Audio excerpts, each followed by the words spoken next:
All right, it is a beautiful day here in South Georgia. It is about mid-morning, already probably 100 degrees, better than snow. We've talked about this in other videos. One of the problems with the way we put our semi-permanent traps into these remote locations, hogs will frequent them in the daytime. And it's kind of how it is. We don't like it, but they do it because they're comfortable with it. You know, if you put a trap out in the middle of a food source in a crop field, typically hogs are only going to hit it at night. They ain't going to go out there at 9 o'clock in the morning. This particular trap is the Chief trap. Our customer has two traps that we run 24/7, 365. But during planting seasons, it's not uncommon for us to supplement some of our customers' properties with additional traps, just due to hogs being pushed on our property, and we just got to kind of slide in there. During planting season, we brought the Chief trap in, actually did a video on it. Really didn't get much activity, but there wasn't a lot of hogs up there. They kind of migrated, because they're migratory little fellows. They kind of migrated up towards another trap, which was actually a 12-pounder Jägerpro. So we've had a group that's been using the Chief trap during the daytime, only during the daytime, hit or miss. And that's the hard part about trapping in these warmer months, is it's a hit or miss program. You learn the groups, but they're not consistent like every night. It might be every third night. This particular group of hogs is basically living out of a probably a 300 acre, if I can talk, irrigated field, corn. I mean, they got everything they need. The corn has stopped being irrigated because it's getting ready to get picked. So the hogs are starting to shift a little bit. So long story short, went ahead and flipped the switch on them just a little bit ago. We got to put a wiggle in it. The trap is in the shade, kind of down off in a creek bottom, but the heat's going to be hard on them. So we need to go up there and take them out. Just spoke to our landowner. We feel that we can actually pull the trap. We've been wanting to pull it, but we've kind of been waiting on these guys and been waiting for it to dry out, because it's going to be a mud bog getting in and a mud bog getting out. So all that being said, hang on, here we go. Fixing to load up one of our mini hog trailers without the winch, and we're going to go up there and just see what we can do. And we may be able to pull the trap, we may be not, but either way, we've got to take these hogs out before it gets too hot. So hang on, it's going to be a warm day in South Georgia, but better than snow. All right, part two. I was able to get Zeb, got him to break away so he could actually come up here and give me a hand, just because we're not really sure what we're getting into. Landowner assures me that it's not a mud bog, but we are borrowing his side-by-side. So we've got the Tacoma and the mini hog. We have two mini hog trailers. One has a winch, one don't have a winch. This is the one that don't have a winch. It's not a big group of hogs, so we're not, it's two adults and some babies. But we're gonna go ahead and try to pull the trap. Just go ahead and get it out of here since it's supposedly dry. And just in case it gets stupid, we've got his side-by-side to help us out. One of the beauties is the majority of the people that we work for, they're all super decent about equipment. I mean, like, and we kind of go into it with that, like, hey, sometimes we might need to borrow something. I mean, we're 50, 60 miles from home. You know, we've had to borrow tractors, trucks, different things. Most of the time, we don't really need anybody's stuff. We got our own junk. But in this case, it just saved us the trouble of having to bring multiple trailers and just make it easier. And so in this case, like I said earlier in the video, what we did during planting season was we supplemented this trap for the customer. My camera mount is jacking up. So it's just an addition to the program. We kind of think there probably should be a trap here due to the size of the property and the way these hogs move through here, but we're not convinced. So instead of the customer forking out the money for another trap and going through all that, we just supplement a trap and bring one in. You know, for some people, they'd be like, well, what do you charge for that? We honestly just make them pay the camera fees, and corn. You know, sometimes we'll tack on a little bit of money, but not a bunch, depending on it. And so it worked out real well here, just to kind of get him through that little hump. Planting season and hogs being pushed on. Deer season is coming on us quick. It's almost August 1st. Guys are already putting in food plots. They're already feeding deer. And so we kind of get into a lull right now, typically, just because there's more food being pushed out there. Now, once the season actually opens up, the deer hunters start shooting at the hogs, then the hogs are going to retreat back to these properties that we protect 24/7 and say, hey, we got us a place that we can hide out, and then we flip the switch.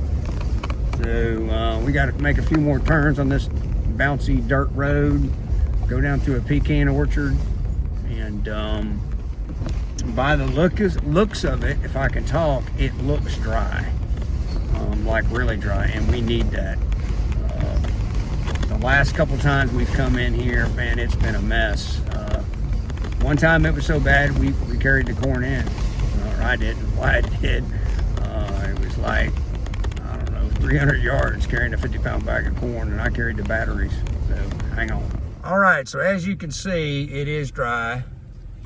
I'm actually straddling the ruts from the big tractors. I mean, he's got some big boy tractors, and I'm not sure that Tacoma's little belly wouldn't rub a little bit going through here, but I'm straddling it, and then it'll clear off. We're going to get up here a little bit further. We're going to go ahead and shut down, and then we'll slip into the old Daytime 22, which is what we're going to use for this application. That's a 1022 running an EOTech for our gun folks out there, kind of like going, hey, how's that work? We will run in with we got a Bolt 44 with us today. Same thing, you know, we normally do for everything we do. We're going to sneak into that trap, not just drive right up to it. Not going to run a thermal, just take a Bolt 44, and then switch off to that 22.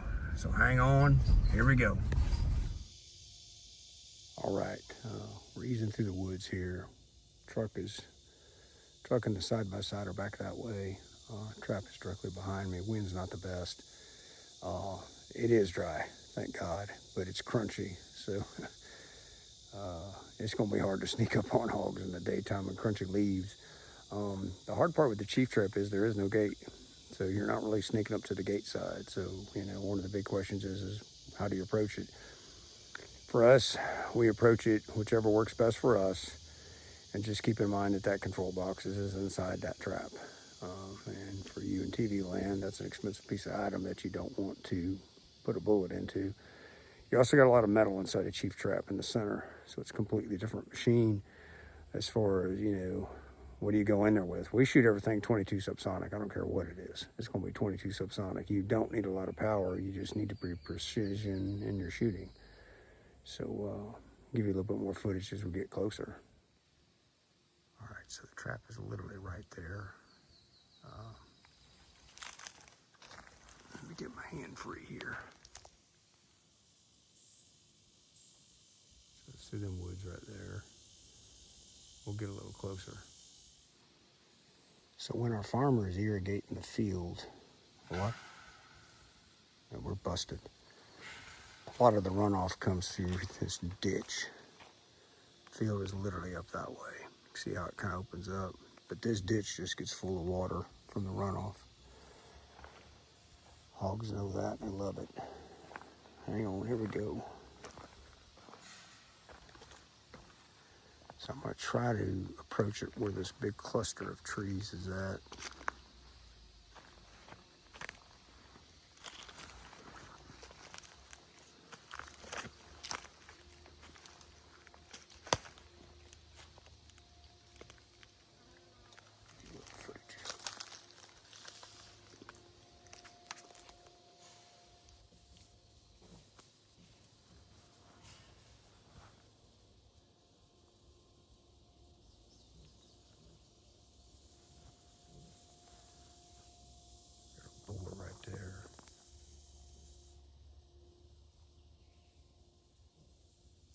there's always 2 adults and some babies.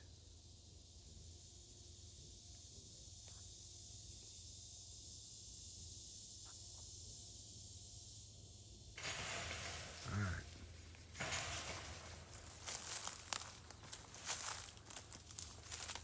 Hey, fella. Their eyesight's not that good. Sense what's killing me right now. It's hitting me right in the back. Okay.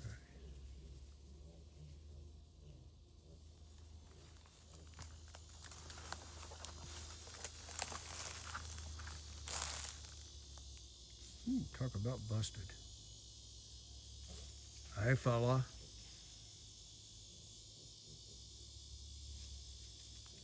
Curious.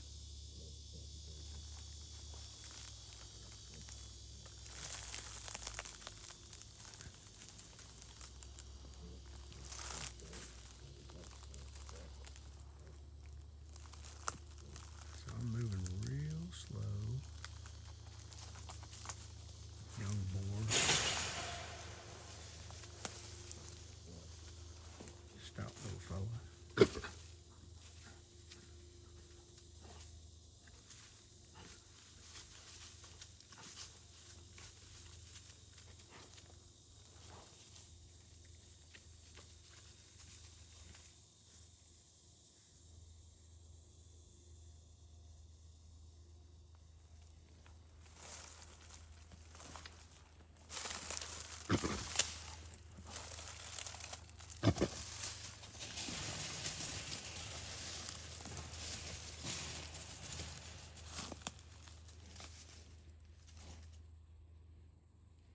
Boy, that's an odd one.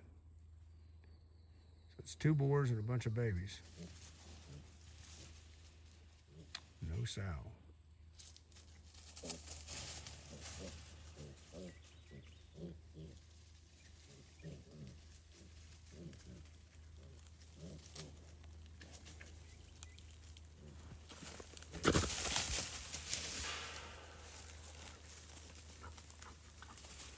So all we ever saw was 2 adults and babies.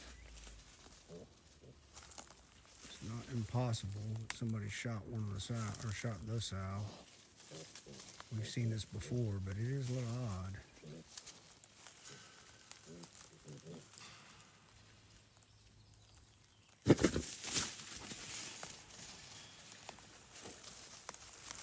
I'm just moving real slow. So you can tell that one there is the one that clearly is wanting to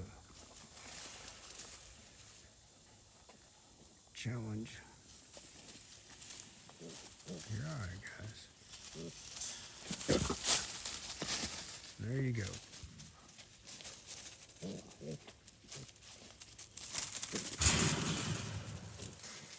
All right, well, we got to put a show on here, get this over with.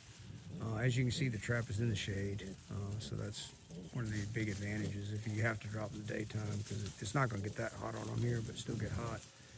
Don't really know as far as the sow goes. That caught me off guard, I'll be honest. But it was always 2 and these babies. So very, very possible somebody shot her, and then they just all hung together. All right, here we go. All right, it went brown pretty smooth.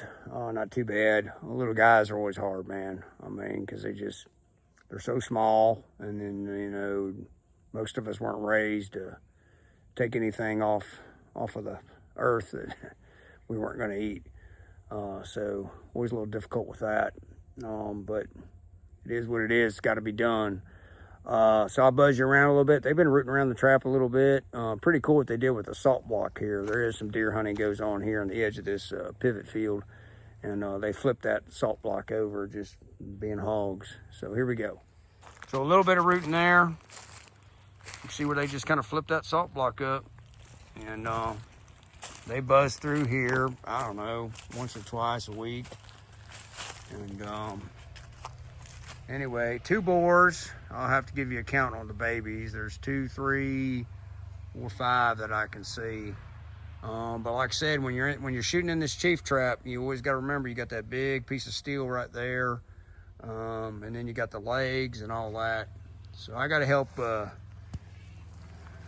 Zebby's coming in side by side, and we need to get the truck back in here, and so I'll give you some more footage. Hang on. All right, so 2 bores as we talked about. Got a little soon-to-be sow there, little boar.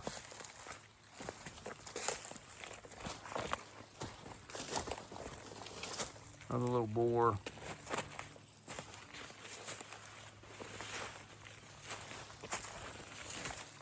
A little boar. And this one over here.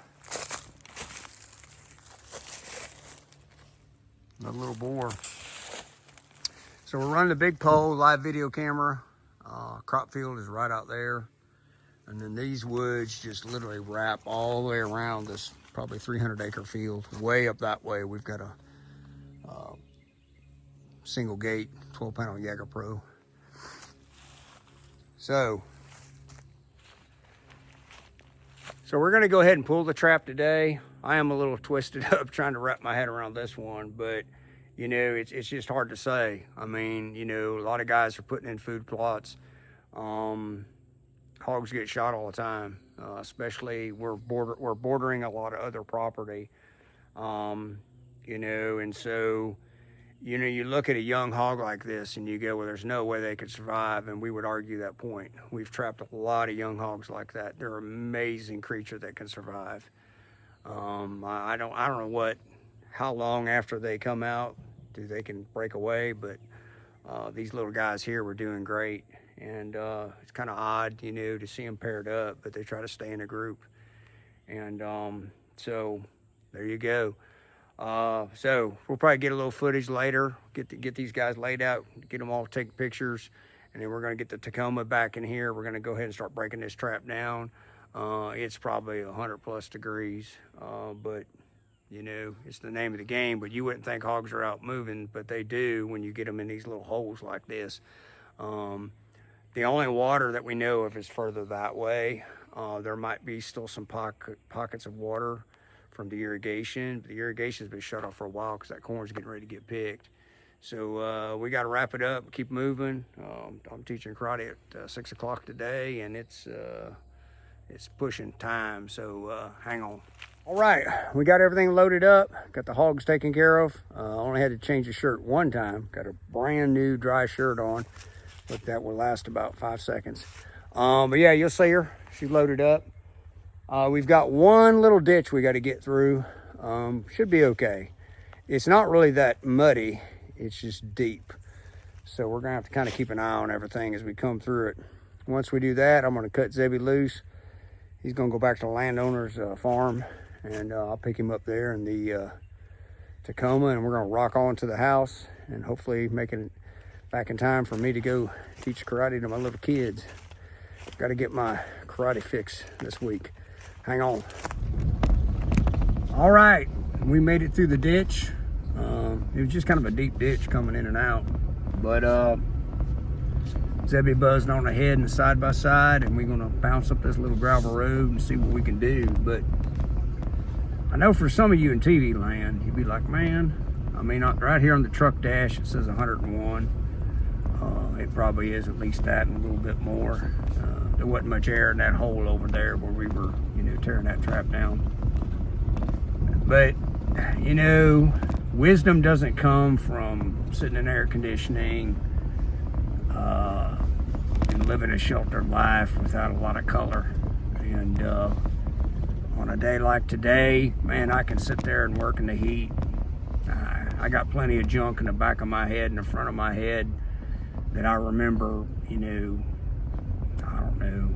Remember one time, you know, standing in a place that seemed to matter, and in a suit and tie, 100% wool suit, on a protection detail, and I had this young kid come up to me and he said, "You're not a policeman, you ain't nothing but a security guard." And I said, "Man, bud, you that's how I feel, you know." And I remember sweat running down my back like it was yesterday. Hell, that was 30 years ago.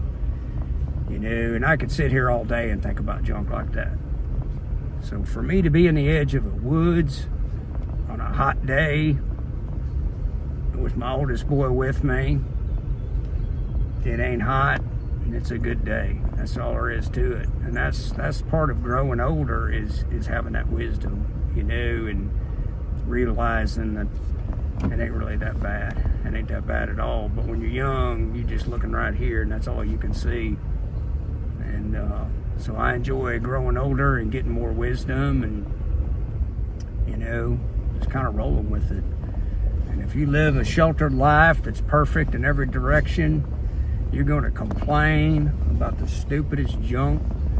And hell, every day I wake up, I'm just glad my feet are hitting the floor. And I'm glad I can sweat. And I'm glad I can still get her done. So, with that being said, that is a little on the deep side. But the boys tell me all the time, they're like, Daddy, you know, people out there in TV land, man, they like people that let it rip, tell the truth, you know. So there you go. I am a little mythified. I don't even know if that's a word.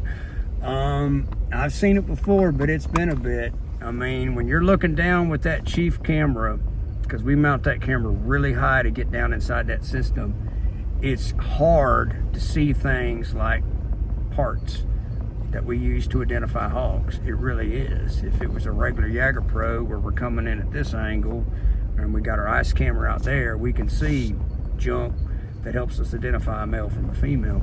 But with the Chief trap, we've got that camera, I mean, just almost coming straight down. So it was always 2 hogs, and I'm like, okay, 2 hogs, right? Maybe a boar and a sow, 2 sows, not 2 boars and 5 little piglets. But they do get killed. It happens. I mean, they get whacked, and we've trapped hogs smaller than that with no, you know, mama. So anyway, it did set me back a notch, but I'll reboot.